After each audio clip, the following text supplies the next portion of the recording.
Imagine if Cator had an online store. What would you get first? That sounds like a very nice tagline, right? But yeah, welcome back to another episode with your favorite Mr. Cator. In this episode, we'll be taking a look at the updated structure of our app, as well as look at what we have designed so far with the components and the directives and other information we have learned about Angular.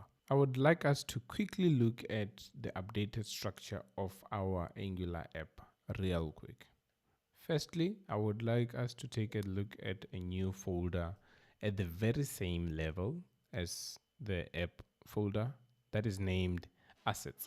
What this has is just obviously a few images of what I would like to show on my app, and I just kept it out of the app because it's outside or external assets that are not necessarily part of the app, right?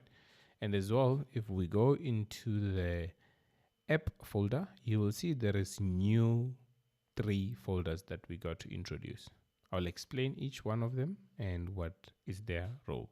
The first one is going to be abstraction. Abstraction has to do with more of your interfaces, your constants, your enums, anything that doesn't have the business logic or the UI components.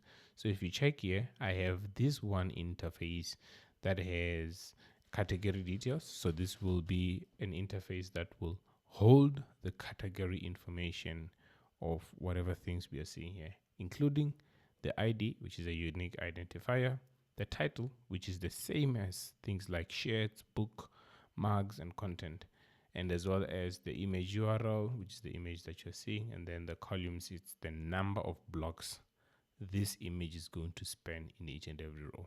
Don't worry about it if you don't get it so far. You will see it in more action.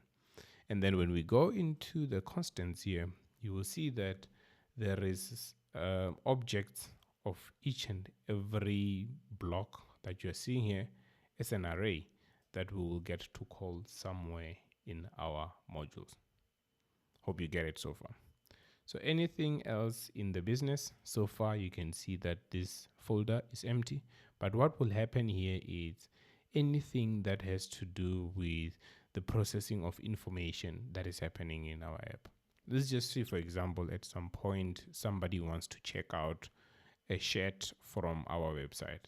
Then that logic or such logic can reside in the business folder. The reason for that is so that we can be able to just share it with any other app other than our own Cator online store.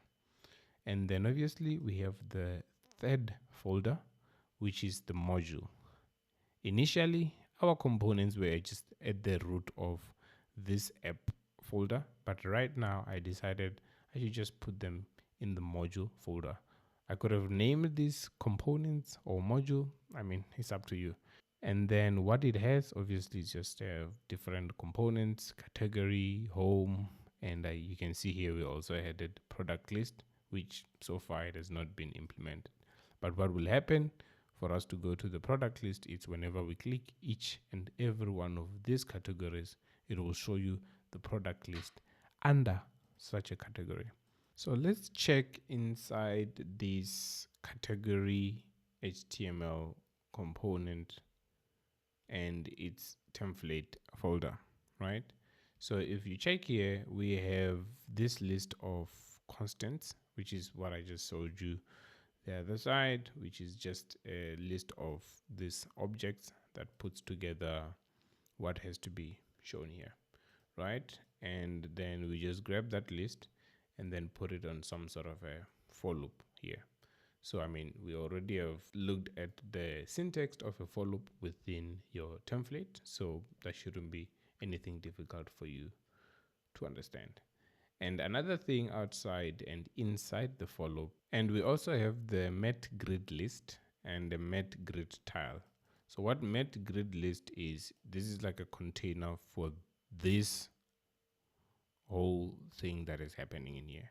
And a grid tile is this blocks. Each and every block here that represents a category is a grid tile that are enclosed or contained within the met grid list.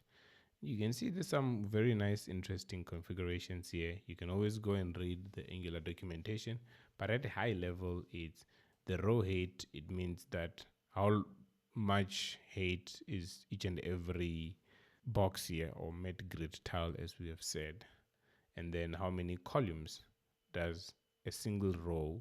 And then when it comes to each and every one of these boxes, I kind of told it to say, okay, the sheds block needs to span 3 columns, and then the other one span only 1. This is only 1, and then the other one it's only 3.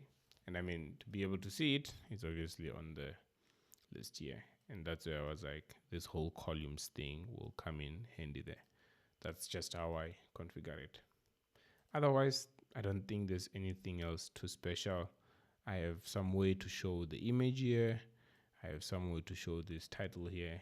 And obviously, there's a lot of CSS, or just enough CSS to make sure that these things are aligned properly.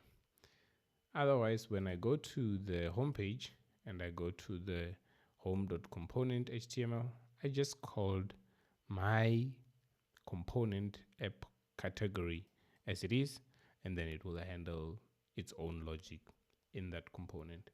And then I have this top section, which represent this top section, which you can see here. I used an inner HTML. Inner HTML actually gets to append the value that's going to be here as an HTML, which means if there's any formatting on the text that is going to be here, it's going to also put it in account. That's the reason why you're seeing things like this being put into account. A very big bonus, obviously, it's using this npm package called Typed.ts. There is a Typed.js, which you can use it in JavaScript frameworks. But then I used Typed.ts, which allows you to simulate how somebody who's actually typing would do, like making mistakes, erase, add some sort of classes and stuff like that. I don't really have to explain much. This is just a bonus on top of what we have done already. And if you want to check it out, you can just say check Typed.ts. There's a very nice documentation here that shows you how to install it and how it works. You can see here, it's very nice. And yeah, give it a try and let me know what you think about it. Other than that, that is it for this episode. I just wanted to share the progress of the app. Leave a comment on the comment section below whether you like it so far. Otherwise, ka leboha. See you on the next episode. Cheers.